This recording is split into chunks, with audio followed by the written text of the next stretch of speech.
Hello दोस्तों, स्वागत है आप सभी का एक बार फिर से आपके अपने channel basic concept of mathematics पर।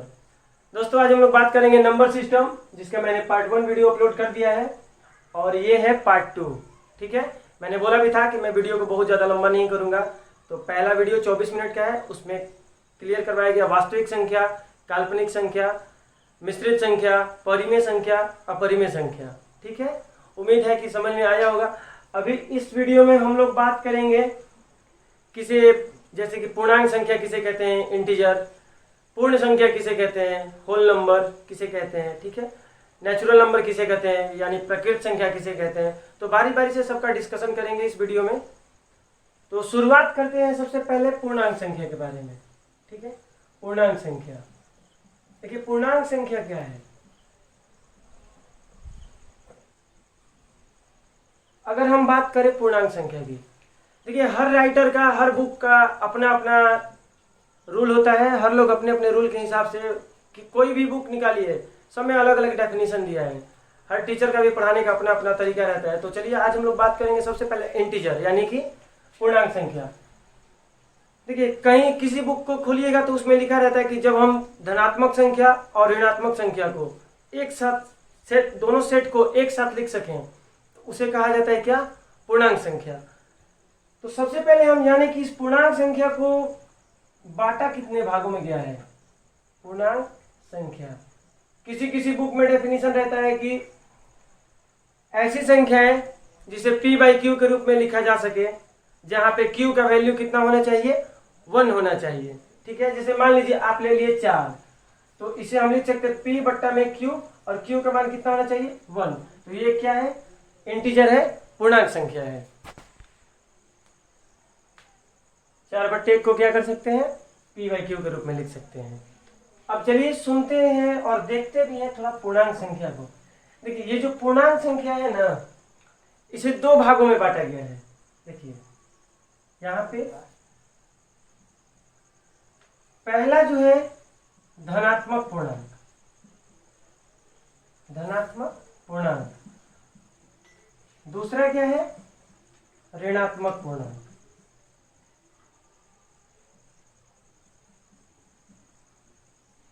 अब देखिए धनात्मक पूर्णांक किसे कहेंगे, ऋणात्मक पूर्णांक किसे कहेंगे। अगर हम नंबर सिस्टम पढ़े, सबसे पहले वास्तविक संख्या पढ़े हैं, अगर इधर वैल्यू सारी प्लस में होती है, 1 0 से शुरू कीजिए, 0 1 2 3 4 5 डॉट डॉट, इसको थोड़ा ब्रैकेट में कर दिया जाए ताकि इधर की बातें समझ में आए। अगर हम ऋणात्मक की बात करें, -1 -2 -3 -4 -5 डॉट डॉट डॉट, आगे तक चलती जाएंगे। ठीक है, अब इन दोनों संख्याओं को अगर हम दोनों सेट को एक साथ लिख सकते हैं। जैसे जब भी हम नंबर लाइन की बात करें तो जो माइनस का, जो नेगेटिव का जो नंबर है, जो संख्या है, वो किधर से, लेफ्ट साइड से शुरू होता है। यानी कि -1 -2 -3 -4 और -5, बीच में रखिए 0 को। चलिए यहाँ पे रखिए 0, -1 -2 -3 -4 डॉट डॉट, इधर बढ़ते जाएगा, इधर 1 2 3 4 5 डॉट डॉट। यानी एक सेट पॉजिटिव का हो गया और एक सेट निगेटिव का हो गया। दोनों को हम एक साथ लिखे, इसी को क्या कहा जाता है, पूर्णांक संख्या कहा जाता है। अगर उस डेफिनेशन की बात करें, p/q के रूप में लिखा जा सके, अगर इस -2 को ही अगर हम लोग उठाते हैं तो -2 तो है, ये तो p हो गया, बाई में q, जहां पे q क्या होना चाहिए, जहां q का मान होना चाहिए, जहां q = 1, यहाँ पर 1 तो है ही, इसे हम पूर्णांक संख्या कह सकते हैं, इंटीजर कह सकते हैं। ठीक है, चलिए आगे बढ़ते हैं। उम्मीद है समझ में आया होगा। स्क्रीनशॉट लेना चाहते हैं ले सकते हैं। चलिए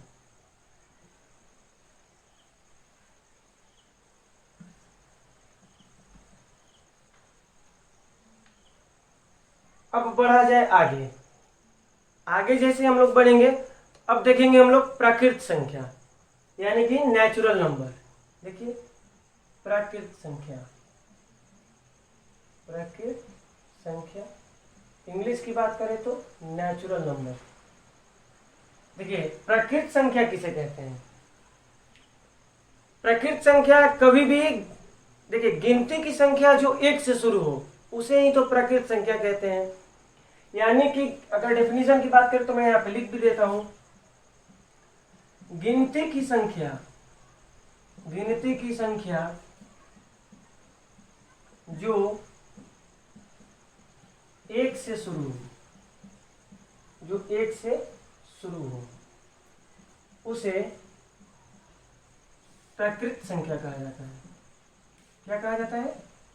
प्रकृत संख्या कहा जाता है। अगर हम एग्जाम्पल की बात करें 1 2 3 4 5 डॉट इनफाइनाइट तक, ठीक है, क्योंकि ये तो रुकने वाली है नहीं, चलती चली जाएंगी आगे, तो इसे क्या कहेंगे हम? प्रकृत संख्या कहेंगे। आगे बढ़ते हैं, अब पूर्ण संख्या के बारे में देख लेते हैं। प्रकृत संख्या को थोड़ा और हम डीप में जानेंगे, बस पूर्ण संख्या के बारे में जान लेते हैं, क्योंकि ऑलरेडी हम एग्जाम्पल लिखे हैं, जस्ट ऐसा ही होता है। बस अगर ये पूरा हम सेट लिखे, एक से स्टार्ट किए, अगर यहाँ पे हम 0 लगा दिए, ध्यान दीजिएगा, अगर हम यहाँ पे 0 लगा दिए और नीचे बात करते हैं पूर्ण संख्या की। पूर्ण संख्या, देखिए अगर हम प्रकृत संख्या का जो सेट है, प्रकृत संख्या का जो समुच्चय है, उसमें अगर हम 0 लगा दिए, यानी 0 से शुरुआत कर दिए, तो पूरी संख्या क्या हो गई? पूर्ण हो गई। उसे हम क्या कहते हैं? पूर्ण संख्या कहते हैं। तो डेफिनेशन भी हम लोग लिख सकते हैं कि प्राकृत संख्याओं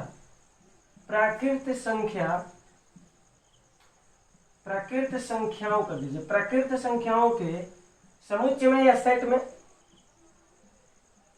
समुच्चय में शून्य के जुड़ जाने से,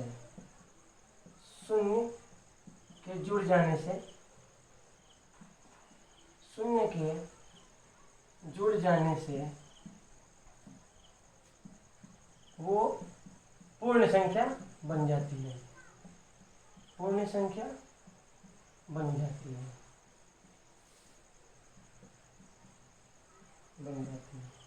एग्जाम्पल की बात करें तो 0 1 2 3 4 5 बढ़ती जाइए आगे।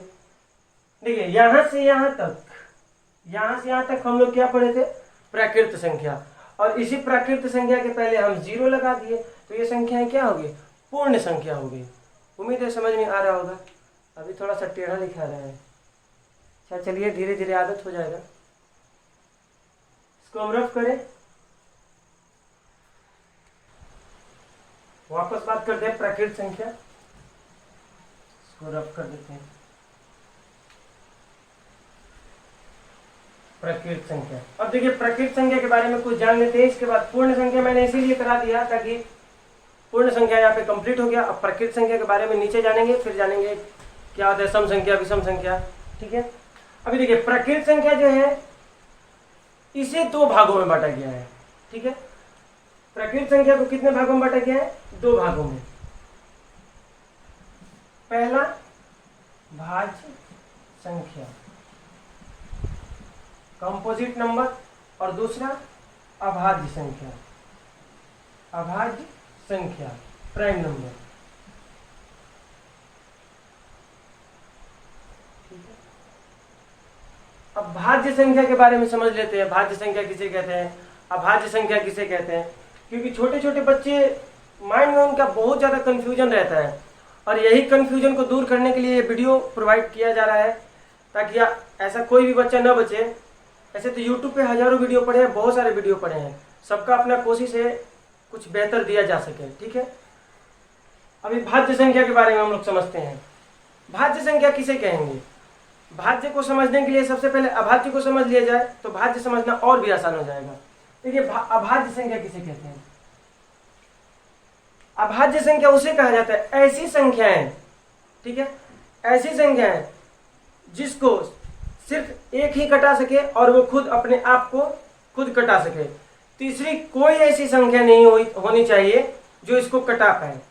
एक बार फिर से ध्यान से सुनिए, ऐसी संख्या जो 1 से विभाज्य हो और अपने आप से विभाज्य हो, ठीक है। उनका फैक्टर क्या होना चाहिए?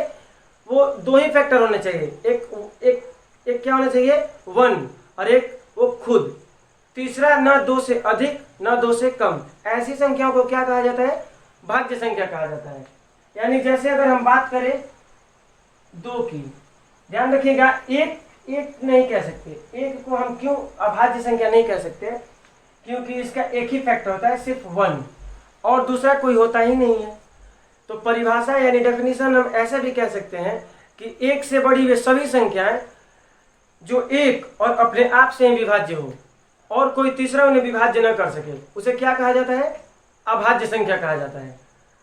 अगर हम 2 की बात करें तो इस 2 को कौन कौन कटा सकता है? 2 ही जने इसको कटा सकते हैं। पहला 1 और दूसरा ये खुद। तीसरा कोई इसको कटा ही नहीं सकता। इसे क्या कहेंगे? अभाज्य संख्या कहेंगे। आगे बढ़ते हैं 3 को भी देखिए, ये इसको कौन कौन कटा सकता है? 1 और 3। आगे आप लिखते चले जाइए, 2 3 5 बढ़ते जाइए, 7 11 13, आगे बढ़ते जाइए, लिखते जाइए। यानी ऐसी संख्या है जो एक से कटे और अपने आप से कटे। तीसरी कोई संख्या ऐसी नहीं हो जो उसे कटा सके, उसे क्या कहते हैं? अभाज्य संख्या कहते हैं। अब बात करते हैं भाज्य संख्या की। तो भाज्य संख्या जस्ट इसका अपोजिट है, उल्टा है। जस्ट लिख दीजिए जैसे, यानी भाज्य संख्या की बात करें हम तो देखिए, भाज्य संख्या जस्ट इसका उल्टा है। ऐसी संख्याएं, भाज्य संख्या का क्या डेफिनेशन है? ऐसी संख्याएं जिनका कम से कम 3 फैक्टर हो। 3 से अधिक हो कोई बात नहीं, लेकिन कम से कम 3 फैक्टर हो। 3 से कम होगा तो उसे भाज्य संख्या नहीं कहेंगे। जैसे अगर आप कहेंगे कि क्या 2 एक भाज्य संख्या है, तो नहीं। देखिए क्यों नहीं है, इसका फैक्टर कीजिए, एक 1 और एक 2, तीसरा कोई है ही नहीं, इसलिए ये 2 क्या है? भाज्य संख्या नहीं है। 3 भी नहीं है। 4 को देखिए तो इसका फैक्टर कीजिए, 1 2 और ये 4 खुद, यानी 4 क्या है? एक भाज्य संख्या है। ठीक है, आगे बढ़ते हैं। 5 का तो 5 नहीं होगा। 6 की बात करें तो देखिए 1 2 3 और ये 6, यानी 3 से कम नहीं होना चाहिए इसका फैक्टर, तभी हम इसे क्या कहेंगे? भाज्य संख्या कहेंगे। अब चलिए कुछ और नियम देख लेते हैं, कुछ और इसमें बातें जान लेते हैं।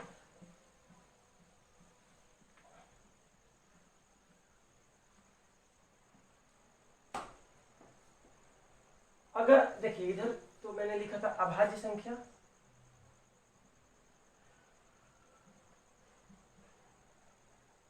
अभाज्य, और इधर क्या लिखा था? भाज्य।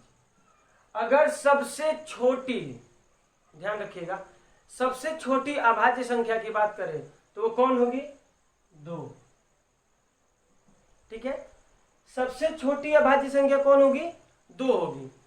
और 2 एक ऐसी अभाज्य संख्या है जो कि एक सम संख्या भी है। सम संख्या क्या होता है वो हम जस्ट इसके आगे बताएंगे। 2 एक ऐसी अभाज्य संख्या है जो कि सम संख्या है। बाकी आगे बढ़िए ना। 3 तो एक अभाज्य संख्या है, देखिए एक विषम संख्या है। 5 भी विषम है, 7 भी विषम है, 11 भी विषम है, 13 भी विषम है। लेकिन ये जो 2 है ना, एक ऐसी मात्र अभाज्य संख्या है जो कि एक सम संख्या में है। समझ में आया? क्या है? एक सम संख्या है। दोस्तों ऑफलाइन बच्चों के सामने पढ़ाना बहुत आसान होता है, कैमरा के सामने पढ़ाने का मुझे बहुत ज़्यादा अनुभव रहा नहीं है। मैंने अभी जस्ट स्टार्ट ही किया है, सिर्फ ये 12वां वीडियो है मेरा। 11 वीडियो मैंने पहले अपलोड किया है। धीरे धीरे कॉन्फिडेंस आता जाएगा, बस आप लोगों का सपोर्ट चाहिए। और सबसे पहले आप सभी दोस्तों को दिल से धन्यवाद, क्योंकि मेरा जो सब्सक्राइबर है 100 के पार हो गया है। देखिए मिलियन में पहुंचने के लिए तो अभी बहुत समय लगेगा, बहुत समय बाकी है। पहला पड़ाव क्या होता है? 100 का पड़ाव पार होता है, तभी तो 1000 आएगा, तभी तो 2000, 10,000, इसके बाद मिलियन। तो सबसे पहले आप सभी लोगों को दिल से धन्यवाद। इसी तरह से सपोर्ट बनाए रखें। आपका पॉजिटिव जितना भी कमेंट है ये हमें क्या करता है? और मोटिवेट करता है, और इसको हम लोग देख के वीडियो बनाते हैं। ठीक है दोस्त, तो दिल से थैंक यू सो मच। अभी हम बात करते हैं, हाँ तो ये क्या हो गया? सबसे छोटी अभाज्य संख्या क्या है? 2 है, जो कि एक सम संख्या भी है। अगर हम बात करें भाज्य संख्या की, तो भाज्य संख्या में देखिए, अगर सबसे छोटी भाज्य संख्या के बारे में कह दिया कि सबसे छोटी भाज्य संख्या कौन होगी, तो आप क्या कहिएगा? सबसे छोटी भाज्य संख्या क्या होगी? 4 होगी।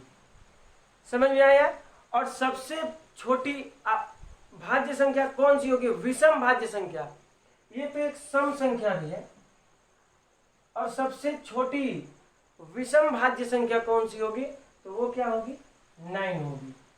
ठीक है, उम्मीद है समझ में आ रहा होगा। ठीक है, समझ में आ रहा होगा। अभी हम बात कर ले अभाज्य संख्या की। तो एक और क्वेश्चन आता है क्या? अगर आपसे कह दिया, अगर पूछ लिया कि 1 से 50 के बीच में, यानी 1 से 50 के बीच कितनी अभाज्य संख्याएं हैं, तो वो आपकी क्या हो जाएंगी? 1 से 50 के बीच में कुल अभाज्य संख्या, देखिए बीच में अभाज्य संख्या कितनी है? टोटल 15। ठीक है, और आगे बढ़ जाए, अगर 50 से 100 के बीच में पूछ दे कुल अभाज्य संख्या, तो वो कितनी हो जाएंगी? 10। ध्यान रखिएगा, 1 से 50 के बीच में अगर पूछे टोटल अभाज्य संख्या, तो वो कितनी है? 15। और 50 से 100 के बीच में पूछ दे, तो वो कितनी अभाज्य संख्या हो जाएंगी? 10। और अगर क्वेश्चन इस तरह से बन गया कि 1 से 100 तक के बीच में टोटल कुल कितनी अभाज्य संख्याएं हैं, तो उसको हम क्या करेंगे? जोड़ देंगे। 15 को और 10 को जोड़ेंगे तो कितना हो जाएगा? 25। यानी 1 से 100 के बीच में टोटल कितनी अभाज्य संख्याएं हो जाएंगी? 25 हो जाएंगी। उम्मीद है दोस्त समझ में आ रहा होगा। चलिए आगे बढ़ते हैं। भाज्य संख्या हो गया, अभाज्य संख्या हो गया। अब बात करते हैं सह अभाज्य संख्या की। इसके बाद सम विषम संख्या का भी बात करेंगे।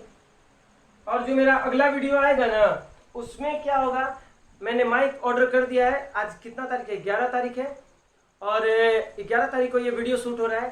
13 तारीख को वो माइक आ जाएगा, जिससे ये जो जितना भी बैकग्राउंड नॉइज है वो उम्मीद है कि खत्म हो जाएगा। तो प्लीज़ इसको थोड़ा आप लोग कोऑपरेट कर लीजिएगा, मैनेज कर लीजिएगा, इसके लिए सॉरी। अभी आगे हम लोग बढ़ते हैं। प्रकृत संख्या हो गया।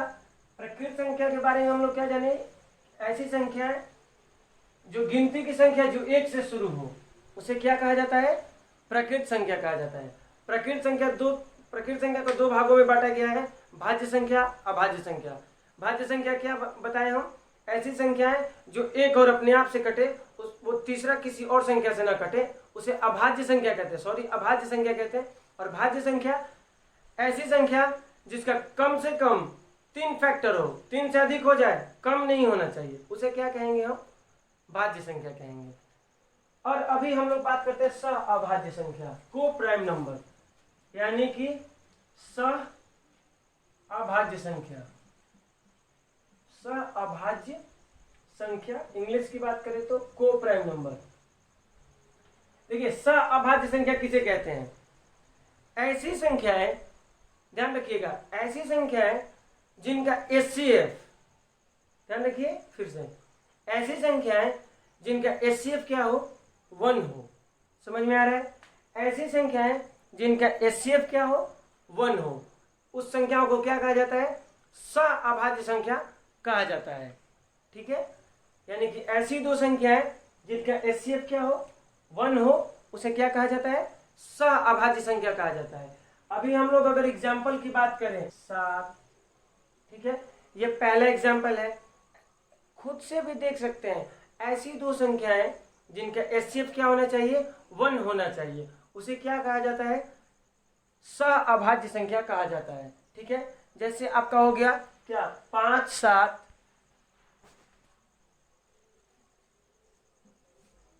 9, 11, 13, 15, कोई भी ऐसी संख्या उठाइए ना जिसका एचसीएफ 1 हो। कोई ऐसी 2 संख्या उठा लीजिए जिनका एचसीएफ 1 हो, उसे क्या कहा जाएगा? सह अभाज्य संख्याएं कहा जाएगा, को प्राइम नंबर कहा जाएगा। ठीक है, आगे हम लोग बात करते हैं। चलिए, सह अभाज्य के बाद क्या आता है? जुड़वा अभाज्य, ट्विन नंबर। देखिए, जुड़वा, तो अभी हम लोग क्या जानेंगे? जुड़वा अभाज्य, जुड़वा अभाज्य संख्याएं। देखिए जुड़वा अभाज्य संख्या किसे कहा जाता है? ऐसी अभाज्य संख्याएं जिनके बीच का अंतर कितना हो? 2 हो। डेफिनेशन लिखने का जरूरत नहीं है, अगर जरूरत लग रहा है तो मैं लिख भी देता हूं। देखिए ऐसी अभाज्य संख्याएं, ऐसी अभाज्य संख्याएं, 2 ऐसी अभाज्य कर दीजिए, 2 ऐसी अभाज्य संख्याएं जिनके बीच का अंतर, जिनके बीच का अंतर 2 हो, उसे क्या कहा जाता है? जुड़वा अभाज्य। जैसे आप देखिए तो 3 क्या है? एक अभाज्य संख्या है, और 5 भी क्या है? एक अभाज्य संख्या है, और इन दोनों के बीच में अंतर कितने का है? बस 2 का। देखिए तो 11 13, 11 भी क्या है? अभाज्य संख्या, 13 भी क्या है? अभाज्य संख्या, दोनों के बीच का अंतर 2। ऐसी संख्या को क्या कहा जाता है? जुड़वा अभाज्य कहा जाता है। उम्मीद है दोस्त समझ में आ रहा होगा। अगर कहीं पे गलती हो तो आप कमेंट बॉक्स में जरूर लिख दीजिएगा, मैं इसे जरूर सुधारने की कोशिश करूंगा, क्योंकि मैंने पहले ही बोला है कि कैमरा के सामने पढ़ाने का बहुत ज़्यादा एक्सपीरियंस रहा नहीं है। धीरे धीरे हो जाएगा। जो भी चीज़ें मैं जान रहा हूँ, बुक पढ़ता हूँ, टीचर से पढ़ता हूँ, और सारा चीज़ लेके सोचता हूँ कि कोई ऐसा मतलब वीडियो बना के डाला जाए जिससे जो बच्चे हैं जिनका बेसिक कमज़ोर है, या कुछ मेरे ऐसे भाई भी हैं जो सीखना चाहते हैं यूट्यूब के माध्यम से, तो वो सीख सके। डे बाय डे बेहतर होते जाएगा। वीडियो क्वालिटी भी आपको अच्छी मिलेगी, साउंड भी अच्छा मिलेगा, और जो डेफिनेशन है, जो मैथ का जितना भी फॉर्मूला है या जो भी मैथ सोल्व करने का तरीका है, वो बेहतर से बेहतर मिलते जाएगा। आप लोग बस विश्वास बनाए रखें, ठीक है। अभी हम लोग आगे बढ़ते हैं। जुड़वा अभाज्य संख्या, 2 ऐसी अभाज्य संख्या जिनके बीच का अंतर कितना हो? 2 हो, उसे क्या कहेंगे? जुड़वा अभाज्य कहेंगे। आगे बढ़ा जाए। अब देखिए लास्ट में हम लोग बात कर लेते हैं सम संख्या विषम संख्या। थोड़ा सा पहले ये करना चाहिए था हम लोगों को, लेकिन बातें थोड़ी कुछ इस तरह हो गई कि पूर्ण संख्या, प्रकृत संख्या के बारे में जाने तो लगा कि 0 लगा के पूर्ण संख्या यहीं पे हो जाएगा। फिर प्रकृत संख्या का जो 2 पार्टों में बांटा गया था प्रकृत संख्या को, भाज्य और अभाज्य, उसको जान गए।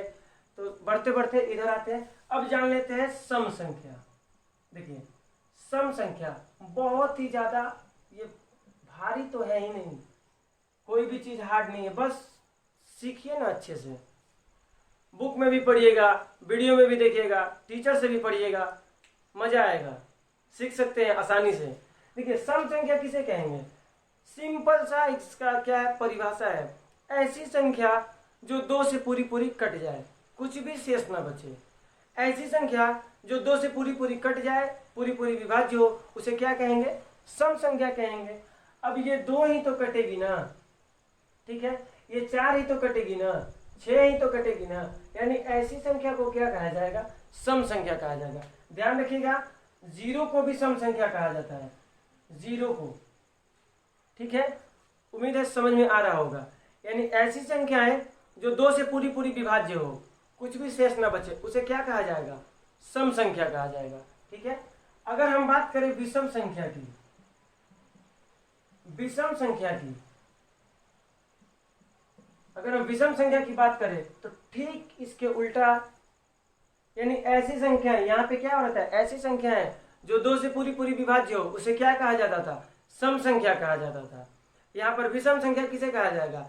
ऐसी संख्या जो 2 से पूरी पूरी विभाज्य ना हो, उसे क्या कहा जाएगा? विषम संख्या कहा जाएगा। जैसे 1 3 5 7 9 11 13 15, ठीक है। तो आज के लिए इतना ही रहने दीजिए। Thank you so much video देखने के लिए। और हाँ, एक चीज़, अगर वीडियो पसंद आ रहा है ना तो प्लीज़ वीडियो को लाइक कीजिए, चैनल को सब्सक्राइब कीजिए, क्योंकि आपका सपोर्ट बहुत ज़्यादा ज़रूरी है, ठीक है। ये छोटा छोटा वीडियो बना के इसको अच्छे से एडिटिंग करके फिर इसके बाद अपलोड करने में बहुत समय किल हो रहा है। अगर 1000 सब्सक्राइबर हुआ, अगर ऑनलाइन आके पढ़ाया जा सके तो बातें कुछ और भी बेहतरीन हो सकती हैं, ठीक है दोस्त। तो वीडियो एक बार फिर से पूरा देखने के लिए थैंक यू सो मच। आप हमेशा खुश रहिए।